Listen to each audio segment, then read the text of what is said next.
Hello student, आप सभी का वेलकम है YMT और मैथमेटिक्स ट्यूटर में। आज हम लोग डिस्कस करने वाले हैं adjoint and inverse of A matrix. ठीक है, इसमें बहुत सारे टॉपिक डिस्कस कर चुके हैं। तो adjoint and inverse of A matrix की बात की जा रही है, तो इसमें आज के जो टॉपिक है वो डिस्कस करने वाले हैं कि स्क्वायर मैट्रिक्स का जो इन्वर्स की बात की जाती है उसको किस प्रकार से डिफाइन कर सकते हैं, कब एक इन्वर्स मैट्रिक्स जो है वो एग्जिस्टेंस में आते हैं। इसके बहुत सारे जो थ्योरम है उन सारे थ्योरम्स को हम लोग देखने वाले हैं। तो आज का जो वीडियो है काफ़ी ज़्यादा इंपॉर्टेंट इसलिए होने वाला है, इसमें बहुत सारे थ्योरम हैं, वो सारे थ्योरम्स को समझने वाले हैं। कम से 10 से 12 थ्योरम है, वो सारे थ्योरम्स को समझने वाले हैं। और स्क्वायर मैट्रिक्स का जो इन्वर्स किस प्रकार से फाइंड करना होता है, इन सभी के बारे में डिस्कस करेंगे। इससे पहले हम डिस्कस कर चुके हैं कि adjoint and inverse of the matrix किस प्रकार से डिफाइन करना होता है। इसमें जो सिंगुलर मैट्रिक्स की बात की जाती है, नॉन सिंगुलर मैट्रिक्स की बात की जाती है, किस प्रकार से डिफाइन होता है, इन सभी के बारे में डिस्कशन हो चुका है। अगर अभी तक उस वीडियो को आप नहीं देखें तो उसका जो लिंक है डिस्क्रिप्शन बॉक्स में मिलेगा, वहाँ से उसको चेकआउट कर सकते हैं, या फिर आई बटन पर मिलेगा, वहाँ से उसको चेकआउट कर सकते हैं। तो चलिए आज की क्लास स्टार्ट करते हैं।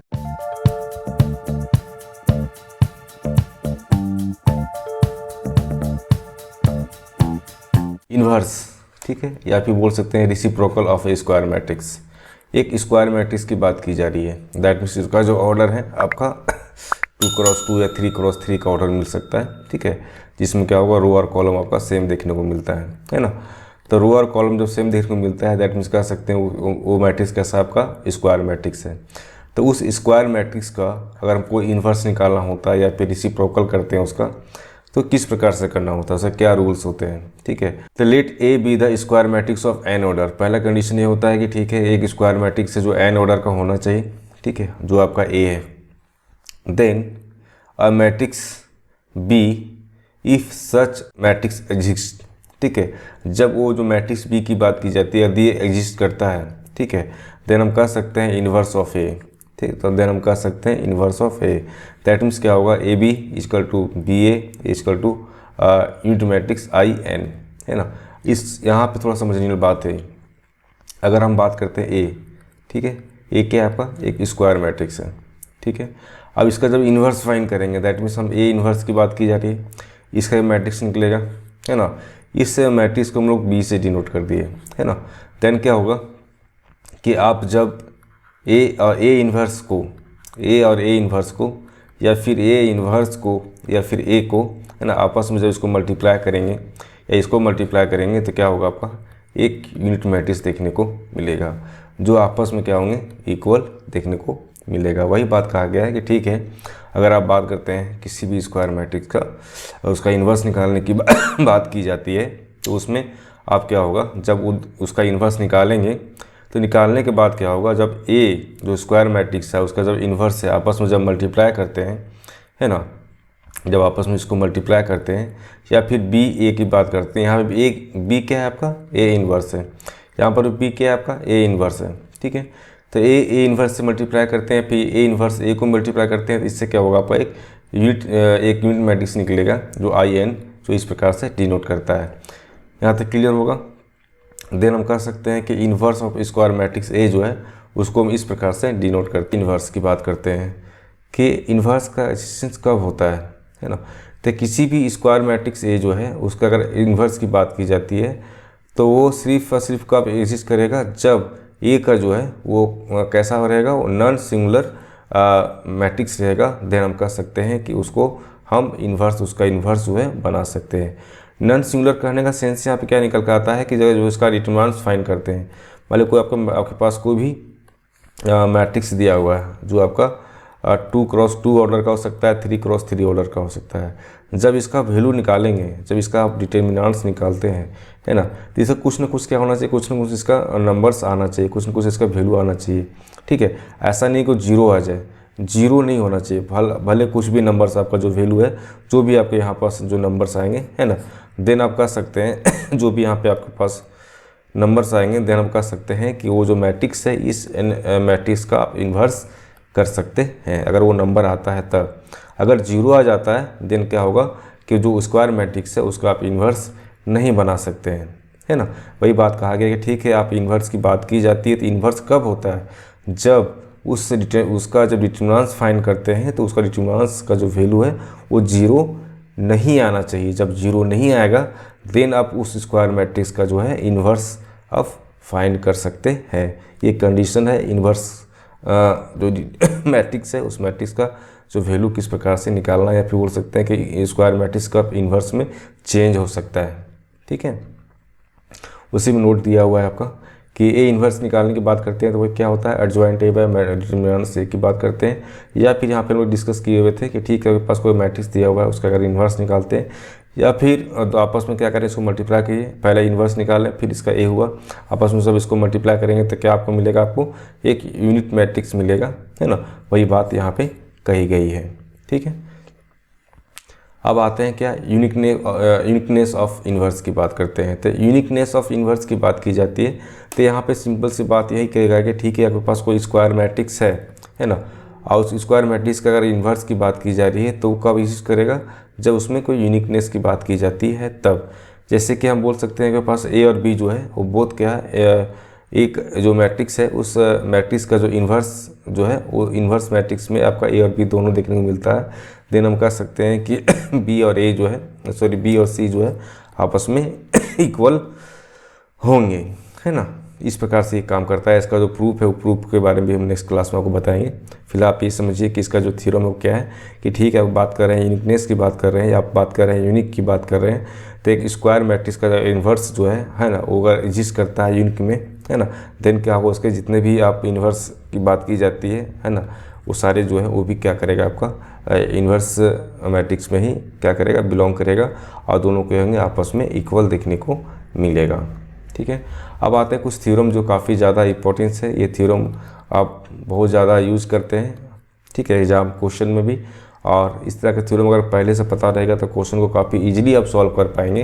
तो ये बात कहा गया, ठीक है, आपके पास कोई मैट्रिक्स है, इन्वर्स मैट्रिक्स है, उसका कुछ थ्योरम्स है, उस थ्योरम को आप समझ लें एक बार। तो कैंसिलेशन लॉ किस प्रकार से काम करता है यहाँ पे इन्वर्स मैट्रिक्स में। ठीक है, मान लीजिए आपके पास क्या है कि ए बी सी है ना, 3 जो है स्क्वायर मैट्रिक्स है, वो सेम ऑर्डर का है। यहाँ पहला चीज़ कंडीशन क्या है कि जो तीनों स्क्वायर मैट्रिक्स है वो सारा आपका सेम ऑर्डर का होना चाहिए। ठीक है, ए भी कोई मैट्रिक्स है, बी भी कोई मैट्रिक्स है, और सी भी कोई मैट्रिक्स है ना।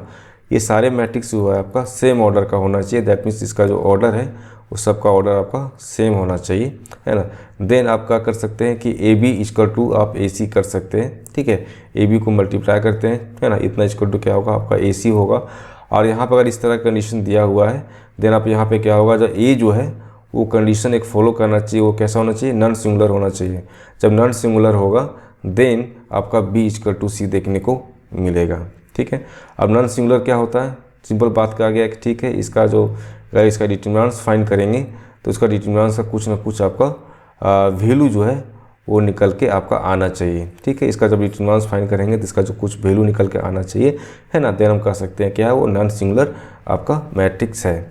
तो वही बात कहा गया है। ठीक है, आप कैंसिलेशन लॉ लगाते हैं तो कैंसिलेशन लॉ लगा सकते हैं, इसमें कोई दिक्कत वाली बात नहीं है, लेकिन इसका जो कंडीशन है उस कंडीशन को आपको फॉलो करना होगा। तो इसका जो कंडीशन है उस कंडीशन में क्या कहा गया है कि ठीक है, आपके पास जो स्क्वायर मैट्रिक्स है, तो स्क्वायर मैट्रिक्स जो भी है आपका ए बी सी है वो क्या होना चाहिए, सेम ऑर्डर का होना चाहिए, है ना।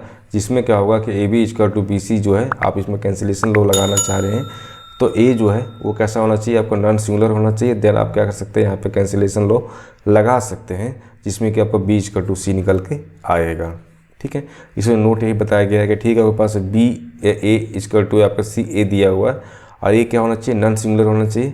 तो यहाँ बी इक्वल टू सी लिखते हैं तो यहाँ पे देख सकते हैं कि आपका जो ए है, यहाँ पर जो ए मैट्रिक्स है, दोनों ए मैट्रिक्स है आपका राइट हैंड साइड है, तो दैट मीन्स कर सकते हैं कि यहाँ पे हम लोग राइट कैंसिलेशन लॉ यूज किए हैं। ठीक है, यहाँ पे क्या किए, राइट कैंसिलेशन लॉ हम लोग यूज किए हैं। जैसे कि यहाँ पे आपका दिया हुआ है बी ए और यहाँ पे दिया हुआ सी ए, तो यहाँ देख सकते हैं कि आपका राइट साइड में जो है आपका मैट्रिक्स दिया हुआ है ना। तो यहाँ पे लोग क्या किए, दोनों आपस में इक्वल है, इक्वल स्क्वायर मैट्रिक्स में है ना। तो यहाँ पे लोग क्या किए, कैंसिलेशन लॉ लगाएं। तो कैंसिलेशन लॉ कौन सा लगाए हैं, राइट कैंसिलेशन लॉ हम लोग यहाँ पे यूज किए हैं। उसी प्रकार से मान लीजिए कि आप यहाँ लेफ्ट साइड में अगर ए आपका है और वो जो ए मैट्रिक्स है वो कैसा है, आपका नॉन सिंगुलर मैट्रिक्स है, तो यहाँ पे क्या होगा, आपका लेफ्ट हैंड लेफ्ट कैंसिलेशन लो है यहाँ पे यूज होगा। दैट मीन्स यहाँ पे B = C देखने को मिलेगा। तो ये जो आपका थ्योरम है काफ़ी ज़्यादा यूज होता है, तो ये आपका बहुत ज़्यादा इंपॉर्टेंस आपका है। नेक्स्ट बात करते हैं नेक्स्ट थ्योरम। अब बहुत ज़्यादा अच्छा जो थ्योरम है वो सारे थ्योरम को डिस्कस कर रहे हैं। तो यहाँ पे क्या है कि ठीक है, आपके पास A जो दिया हुआ है वो इन्वर्टेबल मैट्रिक्स है। ठीक है, तो इन्वर्टेबल मैट्रिक्स अगर A दिया हुआ है दैट मीन्स ये हुआ, या आपके पास कोई A मैट्रिक्स है उसका अगर इन्वर्स करते हैं फिर उसका कोई इन्वर्स करते हैं, है ना, देन क्या होगा, वो सेम मैट्रिक्स आपको देखने को मिलेगा। ठीक है, आपके पास A दिया हुआ है, कोई मैट्रिक्स है, कैसा मैट्रिक्स है, स्क्वायर मैट्रिक्स है ना, इसका इन्वर्स किए आप। ठीक है, तो भी क्या होगा, आपका स्क्वायर मैट्रिक्स मिलेगा। इसका भी जब आप क्या करेंगे, इन्वर्स करेंगे, तो फिर जब आपके पास जो मैट्रिक्स आने वाला है 2 × 2 का, है ना, ये क्या निकल के आएगा, ये भी आपका क्या निकल के आएगा, फिर A ही बन के आएगा। ठीक है, वही बात कहा गया है कि ठीक है A जो है वो इन्वर्टेबल मैट्रिक्स है। दैट मीन्स क्या हुआ कि जो मैट्रिक्स है उसको आप इन्वर्स मैट्रिक्स में चेंज कर सकते हैं जो A है वो। ठीक है, तो एन हम क्या कर सकते हैं कि जब उसका इन्वर्स निकाल लेंगे फिर उसका इन्वर्स निकाल लेंगे तो क्या होगा, आपको फिर वो A ही मैट्रिक्स जो है वो मिलेगा। तो A इन्वर्स इस प्रकार से क्या करता है, डिनोट किया जाता है। दैट मीन्स कह सकते हैं वो इन्वर्स ऑफ A की बात की जाती है। तो यहाँ पे एक चीज़ कॉमन वाली बात पहले भी हम डिस्कस किए हुए थे, है ना, क्या कि ठीक है, आपके पास कोई इन्वर्स दिया हुआ है, A दिया हुआ मैट्रिक्स, उसका अगर इन्वर्स फाइंड करते हैं और दो आपस में जब उसको मल्टीप्लाई कर देते हैं तो क्या मिलता है, आपको एक यूनिट मैट्रिक्स मिलता है। ठीक है, यूनिट मैट्रिक्स मिलता है। दैट मीन्स ये हुआ कि अगर उसका एक स्क्वायर मैट्रिक्स है, स्क्वायर मैट्रिक्स का एक इन्वर्स निकाल ले, और इन्वर्स मैट्रिक्स और स्क्वायर मैट्रिक्स जो है आपका दोनों जो है आपस में अगर मल्टीप्लाई करते हैं तो क्या निकलता है, आपका एक यूनिट मैट्रिक्स निकल के आता है। नेक्स्ट थ्योरम की बात करते हैं हम यहाँ पे। A जो है वो इन्वर्टेबल स्क्वायर मैट्रिक्स है। जब इन्वर्टेबल स्क्वायर मैट्रिक्स है देन हम बोल सकते हैं कि यहाँ पे यहाँ ट्रांसपोज की बात की जाती है। ट्रांसपोज पता होगा पहले से आपको, ये आपका क्या है, स्क्वायर मैट्रिक्स है, मतलब 3 × 3 का मैट्रिक्स है। ठीक है, जब ये 3 × 3 का मैट्रिक्स है ना, जब इसका हम ट्रांसपोज करेंगे दैट मीन्स क्या हुआ, तो जितने भी रो है उस सब रो को कॉलम में चेंज करते चले जाएंगे, है ना, तो क्या होगा आपके पास, ये इसका ट्रांसपोज निकलेगा, है ना, ये इसका ट्रांसपोज निकलेगा। जब आपके पास कोई जो A इन्वर्स है, A ट्रांसपोज है, वो एल्सो क्या होगा, इन्वर्टेबल होगा। ठीक है, पहला बात ये है कि इन्वर्टेबल मैट्रिक्स आपके पास है, कैसा, स्क्वायर मैट्रिक्स। देन आप A का जब ट्रांसपोज लेंगे तो वो भी क्या होगा, आपका इन्वर्टेबल मैट्रिक्स होगा। ठीक है, या फिर बोल सकते हैं साथ में क्या है कि इन्वर्टेबल मैट्रिक्स जो है, जो ट्रांसपोज मैट्रिक्स है उसका अगर इन्वर्स करेंगे या फिर इन्वर्स की बात की जाती है तो दोनों क्या होगा, आपके पास सेम देखने को मिलेगा, है ना। नेक्स्ट इसी में पॉइंट दिया गया है छोटा सा, बहुत ज़्यादा इंपॉर्टेंट सा, अभी जो थ्योरम पढ़ने वाले हैं उसमें आप सिमेट्रिक मैट्रिक्स की बात की जाएगी, स्क्यू सिमेट्रिक मैट्रिक्स की बात की जाएगी, तो उसको समझ लेते हैं पहले।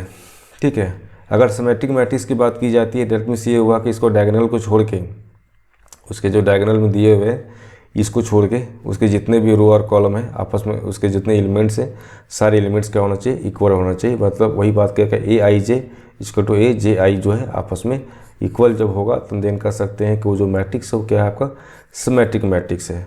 और स्क्यू सिमेट्रिक मैट्रिक्स में ये होता है कि ठीक है, आपके पास जो डायगोनल दिया हुआ है उस डायगोनल को छोड़ के उसके जितने भी एलिमेंट्स हैं करस्पॉन्डिंग एलिमेंट्स आपको देखने को मिलता है वो कैसा होगा, आपका एक पॉजिटिव होगा और एक आपका नेगेटिव देखने को मिलेगा। दैट मीन्स कि बोल सकते हैं कि AIJ = क्या होगा, -JI आपका जो है इस प्रकार से देखने को मिलता है। देन इस तरह के जो मैट्रिक्स होते हैं उसका क्या बोलते हैं हम लोग, स्क्यू सिमेट्रिक मैट्रिक्स बोलते हैं। और जो आपस में क्या होंगे, इस प्रकार से एलिमेंट्स होंगे जो आपस का जो एलिमेंट सेम होंगे तो इनके क्या बोल सकते हैं हम लोग, वो सिमेट्रिक मैट्रिक्स बोल सकते हैं। इसको अगर समझते हुए इस थ्योरम को समझते हैं हम लोग यहाँ पे कि यदि जो A है वो इन्वर्टेबल स्क्वायर मैट्रिक्स है, देन जब इसका हम लोग इन्वर्स लेते हैं तो वो भी क्या होगा, आपका सिमेट्रिक देखने को मिलेगा। ठीक है, A जो है पहले से ही क्या बताया गया है कि A जो आपका स्क्वायर मैट्रिक्स है वो इन्वर्टेबल है। दैट मीन्स क्या हुआ कि इसका आप इन्वर्स कर सकते हैं। जब इसका इन्वर्स कर सकते हैं तो इसका मतलब हुआ कि इसका जो इन्वर्स आप फाइंड करेंगे तो वो जो फाइंड करने वाले हैं तो उसको भी क्या होगा, आपका हो सकता है उसमें क्या होगा, आपका सिमेट्रिक देखने को मिलेगा। ठीक है, वही बात कहा गया है। नेक्स्ट आपका थ्योरम इसमें क्या कहा गया है कि ठीक है, आपके पास एवरी स्क्यू सिमेट्रिक मैट्रिक्स है जो ऑड ऑर्डर का है। ठीक है, देन क्या होगा, इसका जो सिंगुलर आपको निकालने के लिए बात करते हैं, इससे क्या होगा, इसका वैल्यू आपको 0 निकलेगा। दैट मीन्स ये हुआ, सिंपल सी बात कही गई है कि आपके पास जितने भी स्क्यू सिमेट्रिक मैट्रिक्स है, ठीक है, उसका ऑर्डर अगर ऑड ऑर्डर है ना, देन क्या होगा कि वो कह सकते हैं कि वो क्या होगा, आपका सिंगुलर जो है वो निकल के आएगा। ठीक है, सिंगुलर जो है वो निकल के आएगा। तो सिंगुलर मैट्रिक्स कब कहा जाता है, जब इसका डिटरमिनेंट्स क्या निकल के आता है, आपका 0 निकल के आता है। जब इसका डिटरमिनेंट 0 निकल के आता है, दैट मीन्स क्या होता है, वो सिंगुलर होता है। तो ये बात कहा गया है कि ठीक है, इसकी सिमेट्रिक मैट्रिक्स की बात की जाती है अगर उसका ऑर्डर की बात करते हैं, अगर वो ऑड निकल के आता है ना, मतलब कि 1 हो गया, 3 हो गया, है ना, 5 हो गया, इस तरह से अगर आ रहा है तो जब उसका जब डिटरमिनेंट निकालेंगे तो उससे क्या होगा, वैल्यू 0 निकल के आएगा। ठीक है, नेक्स्ट पॉइंट की बात करते हैं यहाँ पे हम लोग, रिवर्सल लॉ। किस प्रकार से रिवर्सल लॉ यूज होता है। मान लीजिए के पास ए और बी जो है वो इन्वर्टेबल स्क्वायर मैट्रिक्स है। ठीक है, सेम ऑर्डर का है, मतलब सेम ऑर्डर समझ में आ रहा होगा आपको यहाँ पे।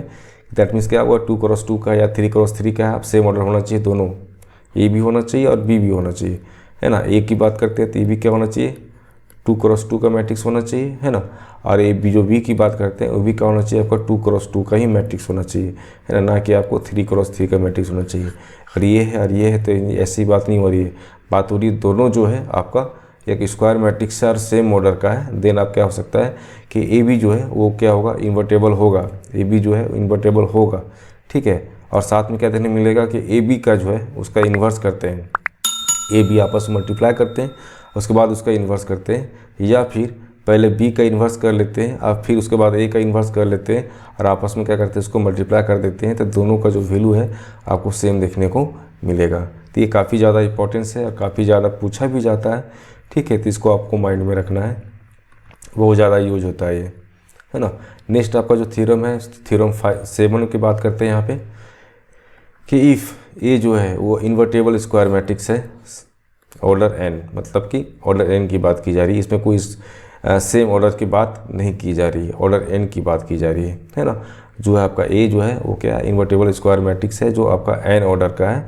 देन जब इसका हम एडजॉइंट a का जब डिटरमिनेंट्स फाइंड करते हैं, या फिर इतना इक्वल टू हो सकता है का कि आपका जो a है उसका आप डिटरमिनेंट्स फाइंड करते हैं और उसका जो ऑर्डर है उस ऑर्डर में अगर कम कर देते हैं, देन उसको जो वैल्यू निकल के आएगा वो क्या होगा, आपका सेम देखने को मिलेगा।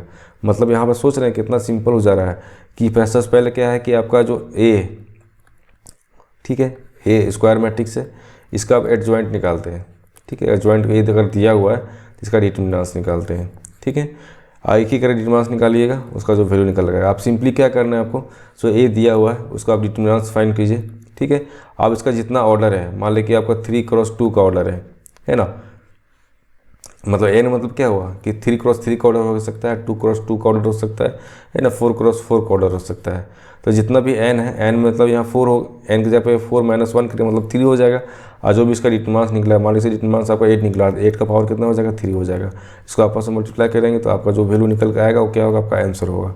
तो कितना सिंपल हो जा रहा है आपको, किसी भी जो स्क्वायर मैट्रिक्स है ना, उसका डिटरमिनेंट्स फाइंड करने की बात की जा रही, तो कितना सिंपल वे में उसका डिटरमिनेंट्स फाइंड कर सकते हैं इस थ्योरम के थ्रू, है ना। थ्योरम काफ़ी ज़्यादा इंपॉर्टेंस होते हैं, जितने भी थ्योरम्स है सारे थ्योरम्स को एक ही बार आप फिर से उसको देखिएगा, फिर से रिवाइज कीजिएगा और उसको नोट डाउन कीजिएगा, अपना एक नोट बनाते रहिएगा, जिससे क्या होगा कि बार उसको जब रिवीजन करेंगे तो क्या होगा, जितने भी थ्योरम्स है आपको एक माइंड में सेटअप हो जाएगा। तो जो क्वेश्चन को सॉल्व करने समय ये सारे जो थ्योरम्स आप आसानी से यूज़ कर पाएंगे। जब आपको माइंड में सारे थ्योरम रहेंगे नहीं तब उसको यूज़ कैसे करेंगे, इसलिए जितने भी थ्योरम्स को बताया जा रहा है सारे थ्योरम्स को आप एक नोट डाउन करते चले जाइएगा। ठीक है, आप बात करते हैं थ्योरम 8 की बात कर रहे हैं।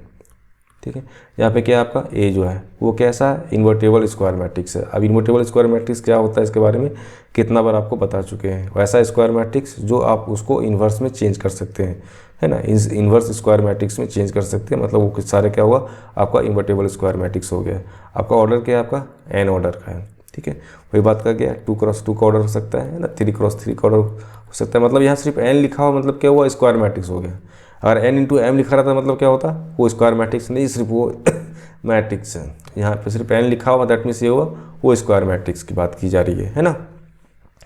तो सबसे पहले क्या यहाँ पे बात की जा रही है, ठीक है, पास अगर a है उसका एडजॉइंट निकाला हुआ है, अब फिर से उसका एडजॉइंट निकालते हैं।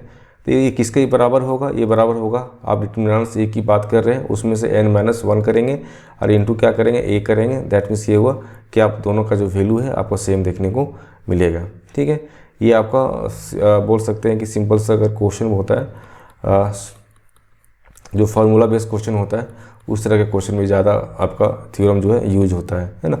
और MCQ क्वेश्चन होते हैं ना, उसमें ज़्यादातर इस तरह का क्वेश्चन, इस तरह का जो कॉन्सेप्ट है वो कॉन्सेप्ट को लगाया जाता है।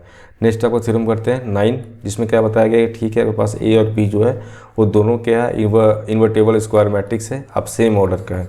ठीक है, अगर सेम ऑर्डर का है दैट मीन्स ये हुआ कि A और B के अगर ज्वाइंट करने की बात करते हैं तो AB का जो है एडजॉइंट करेंगे और उसके बाद क्या है, इसको मल्टीप्लाई कर देंगे, मतलब दोनों का आपस में क्या किया, मल्टीप्लाई कर लिए। ठीक है, ए और बी को मल्टीप्लाई करिए, उसके बाद क्या किए, उसका एडजॉइंट निकाल लिए, या फिर पहले बी का एडजॉइंट निकाल लेते हैं फिर ए का एडजॉइंट निकाल लेते हैं, आपस में क्या करेंगे, मल्टीप्लाई करेंगे। ये जो पोजीशन है वो पोजीशन को ध्यान में रखना है, पहले क्या बी है उसके बाद फिर क्या ए। ठीक है, तो A adjoint B into adjoint A करना, ना कि adjoint A into adjoint B करेंगे। तो दोनों इस तरह करेंगे तो इसका वैल्यू हो सकता है आपको चेंज देखने को मिल सकता है। तो जो पोजीशन है उस पोजीशन को ध्यान में रखना होता है। ठीक है, अब नेक्स्ट आपका थ्योरम जो है आपका थ्योरम 10 है, जिसमें क्या बताया गया कि ठीक है पास जो ए है वो क्या है, इन्वर्टेबल स्क्वायर मैट्रिक्स है ना। देन अब इसका जो एडजॉइंट ए करेंगे और उसके बाद उसका ट्रांसपोज ले लेंगे। ठीक है, या फिर पहले क्या करेंगे, एडजॉइंट निकालेंगे और उसका जो है ट्रांसपोज है, इस प्रकार से देखने को मिलेगा। तो क्या होगा, दोनों आपस में इक्वल देखने को मिलेगा। लास्ट आपका दिया हुआ है क्या कि ये जो है उसको आपका सिमेट्रिक मैट्रिक्स है। सिमेट्रिक मैट्रिक्स पहले बता दिया कैसे सिमेट्रिक मैट्रिक्स होता है ना। इसके डायगोनल के एलिमेंट्स को छोड़ के, इस एलिमेंट्स को छोड़ के आपस में क्या होते हैं, सारे इक्वल देखने को मिलते हैं। ऐसे 2x2 का मैट्रिक्स है, ये दोनों क्या होंगे, आपस में क्या होंगे, ये आपस में इक्वल देखने को मिलेंगे। तो क्या होगा, आपका सिमेट्रिक मैट्रिक्स होगा, है ना। तो ये जो है क्या है, आपका सिमेट्रिक मैट्रिक्स है। देन एडजॉइंट ए जो है वो भी क्या होगा, आपका सिमेट्रिक मैट्रिक्स निकल के आएगा। जब ए जो है सिमेट्रिक मैट्रिक्स है तो इसका जो एडजॉइंट निकालेंगे, मतलब इसका जितने भी कोफैक्टर निकालेंगे, है ना, जितने भी कोफैक्टर निकालेंगे तो इसका जो एलिमेंट्स वहाँ पुट करेंगे तो वो भी क्या होगा, आपका एक सिमेट्रिक मैट्रिक्स ही निकल देखने को मिलेगा। मतलब जो पोजीशन यहाँ पे देख रहे हैं सेम इसी तरह से पोजीशन आपको सारे में देखने को मिल सकता है। ठीक है, इस लाइन को आप छोड़ देना आपको, बाकी जो भी आपको देखने को मिलेगा यहाँ पे, है ना, यहाँ पे जो भी देखने को मिलेगा तो सारे क्या होंगे, आपका सेम देखने को मिलेगा। तो इस प्रकार से आज हम लोग डिस्कस किए क्या कि जितने भी इन्वर्स मैट्रिक्स की बात की जाती है, इन्वर्स मैट्रिक्स क्या होते हैं, वो किस प्रकार से एग्जिस्ट करते हैं, इसको जो थ्योरम्स है उस थ्योरम को समझे, बहुत सारे एग्जाम्पल, उस सारे एग्जाम्पल को हम लोग समझे। ये चैनल फर्स्ट टाइम विजिट करें तो सब्सक्राइब कर लें, इसको लाइक करें, अपने ग्रुप के साथ में शेयर करें। चैनल का नाम क्या है, YMT योर मैथमेटिक्स ट्यूटर।